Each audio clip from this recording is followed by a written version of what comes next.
Non mais sérieux, franchement, parce que sinon on n'arrivera pas, il y aura toujours un mec qui va parler. Elle a été excellente celle d'avant là. Ouais, c'était bien. Allez, roule ma poule. Bonjour, nous nous trouvons ici au camp de base de l'Aconcagua, le point culminant de l'hémisphère sud, situé en Argentine au milieu de la cordillère des Andes. Son altitude est de 6962 mètres et nous avons gravi hier le sommet avec Philippe. Vous apercevez justement le sommet derrière sa tête.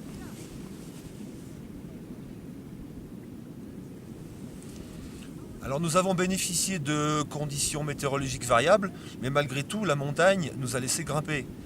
Au-delà du défi sportif que représente une ascension de ce type, c'est-à-dire l'isolement, le froid et le manque d'oxygène, eh bien nous avons complété l'opération par une collecte de tous les déchets que nous avons pu trouver sur notre itinéraire d'accès.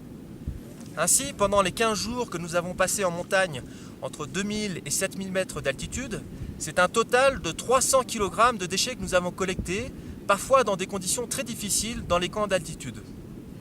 Alors, inutile de vous dire qu'il est extrêmement valorisant pour l'esprit et de redonner à la montagne un petit peu de pureté. Et une partie des déchets collectés sont visibles derrière l'épaule de Breffny. Notre opération de nettoyage a été chaleureusement accueillie par les autorités locales argentines, en particulier par les gardes du parc de l'Aconcagua. Et aussi par les expéditions internationales que nous avons pu croiser. On a même été aidé à un moment donné par une expédition canadienne au niveau du camp 2 et tout le monde a été emballé.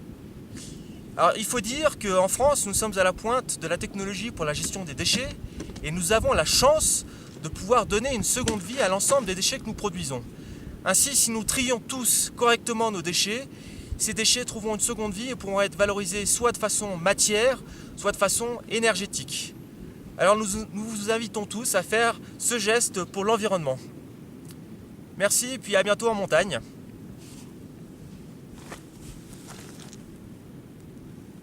Ça va, ça en fait une deuxième dans la boîte. Celle-là elle est pas mal. Il y a l'hélico qui arrive là.